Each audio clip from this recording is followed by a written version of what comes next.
Welcome back, beautiful and amazing human beings. This is Okudowski of WeAreChange.org, and as a fellow journalist that has received death threats, has been harassed, intimidated, interrogated, assaulted, and even imprisoned a number of times because of my reporting, I think it would be interesting to give you guys some comments about Time magazine just announcing their Person of the Year, and that, of course, is the, quote, guardians, or individuals, mostly journalists, who have taken the risk in, quote, pursuing the truth. And that's why in this video, I specifically wanted to make the argument how this is a form of rewriting history, a form of weaponized propaganda by an establishment mouthpiece so-called news organization that I have never seen raise a dissenting voice against the true power structure. Whoa, that was a lot. But I definitely do believe that there's a lot of important context and contradictions here that I want to make in this specific video. Now, before we start, just know that we are a fully independent media organization, and one way we sustain our operations is, of course, with our online journalism school, which, of course, is an online educational resource that teaches you everything you need to know about being a journalist in this current day and age. And if you want to find out more, just go to WeAreChange.org and click on Change Media University, with the link, of course, also being in the description of this video. Now let's set the record straight on this BS hooey presented by, of course, Time magazine. And of course, I think one of the biggest misconceptions that a lot of people have about the Times Person of the Year is that this is an award that is not given because of merit, because of support, or adoration, but this is an award that is given out for the person or group of people that have had the greatest impact on the news, for good or ill. And the fact that Hitler, Stalin, Richard Nixon, along with Henry Kissinger, with even the Ayatollah being Times Person of the Year, to me, does not merit a legitimate argument against Time magazine. Because again, this is not an award or title for the best person of the world, it's for the person who had the most impact on the news. And on some levels, I do agree with Time magazine that the guardians, as they describe, people fighting for the freedom of the press, have been, I believe, also a very dominant force in the news and have been an important focus point of 2018.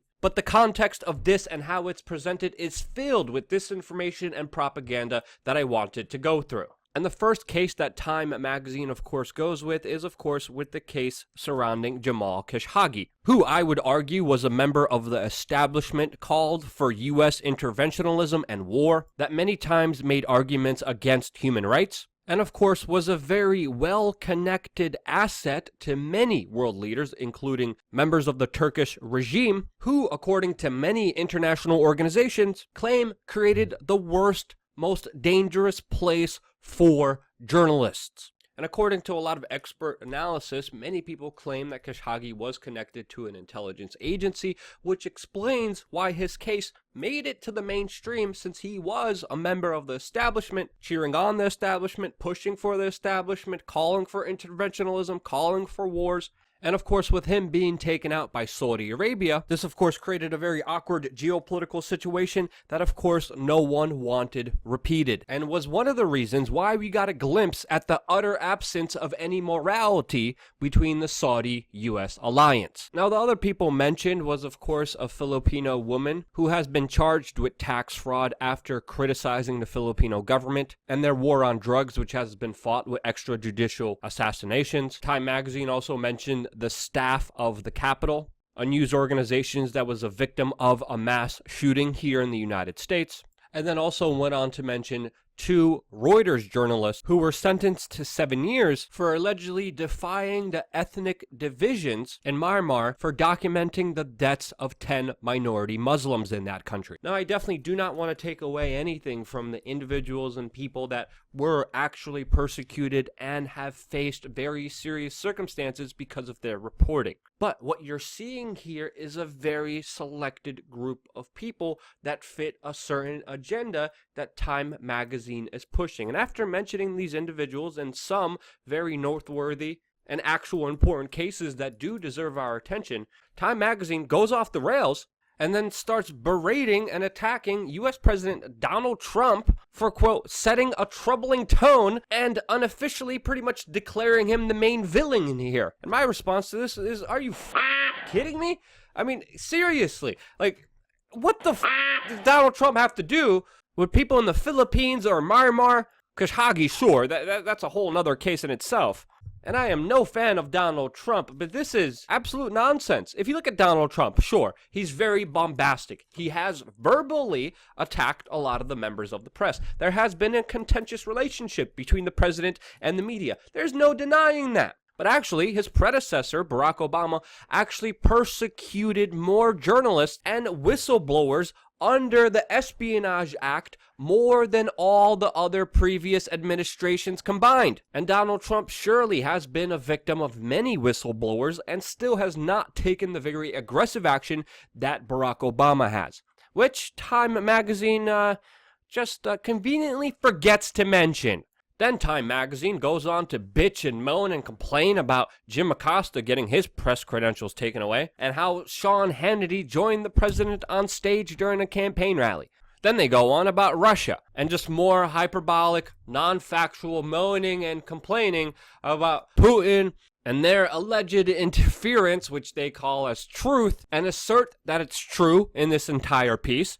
And then it just gets crazier from there, and then guess who's at fault? Big social media companies, because guess what? People being able to talk to each other without having anything curated, without having a member of the establishment telling us what we can and cannot see is a big problem. As they say, information on social media turns out to be hugely problematic. Yeah, and it's problematic because people are finally able to talk to each other, support independent media, and actually get a look through all the bull crap and propaganda you throw out there to people and see situations for what they really are. We're able to finally see reality, and we're seeing that, hey, big money colludes with big money and special interests and pay off the media, and they lie to us. And this article where you say you're pretty much standing up for freedom of speech, you're ultimately not, because you're calling for more action by Google and Facebook to control their algorithms, what is suggested, who gets to see what and talk to whom, and of course have more centralized control of information by the establishment. And what they're pretty much saying is that Google and Facebook are not doing enough to combat people being able to talk to each other. And holy cow, that is just the most Orwellian 1984 backwards declaration of person of the year that is just straight outright weaponized propaganda calling for more censorship. And the reason I'm having such a very strong reaction to this is because I've been slandered by the mainstream media and establishment media, calling us fake news, calling us Russia propaganda, when we are an independent news organization working here primarily off of your donations. And we've been utterly getting screwed this year, and continue to get screwed by these calls for more censorship and control and algorithm changes. Even recently, when I was in Paris, working my butt off on the ground, risking my safety to report what was happening in Paris during the Yellow Vest movement. Working by myself with 1/1000th of the budget, and even though I have garnered hundreds of thousands of views, still, when you look up Yellow Vests, you only, of course, have propaganda from guess who? Time, the New York Times, Wall Street Journal, CBS, even though their views are only 15,000, 10,000. The Wall Street Journal has the most, 131,000 from their reporting on this situation. Ours has the top video, 754,000. But yet no, and even our videos are becoming age restricted so no one could watch them. And if we really care about democracy and the freedom of the press, which Time magazine says they care about, they would care about the big tech monopolies, Google, Facebook, Twitter, and their dominance over the public square of conversation that has been happening online, with, of course, their utter abuse of it, mainly for the benefit of their profits and special interests. And that's why Google openly has declared and symbolically showed us that they don't care about human rights. They care about profits. They care about new markets like the one in China, which they're actually building a censored search engine for. China, where journalists are being banned from flying, buying property, buying high-speed internet, being able to take their child to a good school because of their critical reporting against the establishment in China. That place, that big threat against human rights, democracy, freedom of the press, which you supposedly care about, but didn't really even talk about in your article, but you want Google to take more action,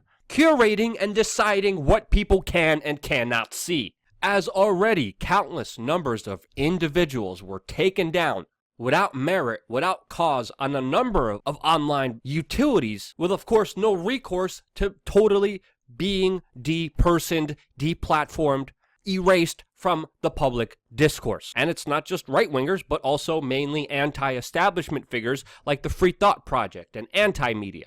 And countless numbers of friends and individuals that I know that are out of work right now can't be independent media because of this squeeze and tightening of control that has been established by Facebook and Google and other big tech monopolies, which Time Magazine wants more of. While, of course, they promote authoritative voices, mainstream media, propaganda, corporatist pigs who indiscriminately lie to you to promote a bigger agenda. Just like we saw The Guardian a few weeks ago, just outright lie with a total disinformation article saying that Julian Assange of WikiLeaks met with top Trump officials, which was just absolutely an outright lie.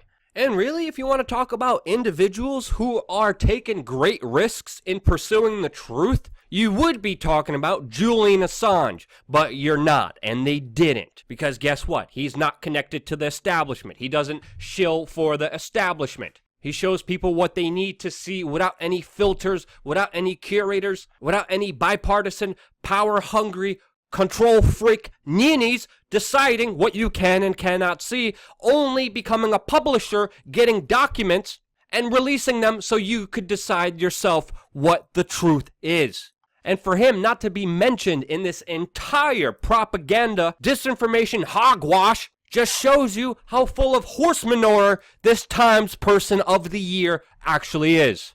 And it's really just the mainstream media congratulating itself, patting itself on the back, while calling for more censorship of actual, real, independent media. And hey, it's not just Julian Assange that deserves our praise here. It's also people like Serena Shim, an investigative journalist that died after exposing how U.S. NATO forces were directly financing and funding ISIS inside of Syria. It's people like Michael Hastings that were doing extremely important work exposing the CIA, who also died very mysteriously.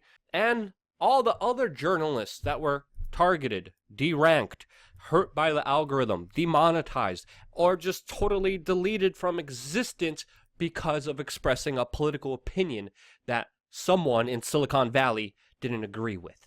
Those are the real Times Person of the Year. And those are the arguments that should be made if you're fighting for freedom of the press.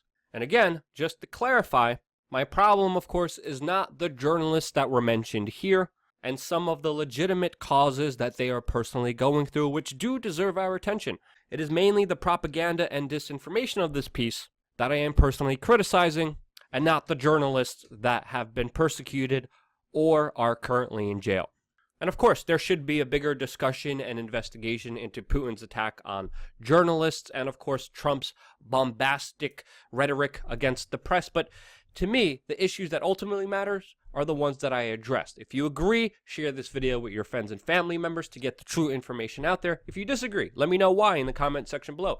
And if you want to be a part of the discussion, subscribe, click the notification button, because I always engage with you guys within the first hour that a video is out. I want to thank everyone so much for watching, because if it wasn't for you, I wouldn't be here. And that's why, holy moly, holy cow, love you guys. Thank you again so much for watching.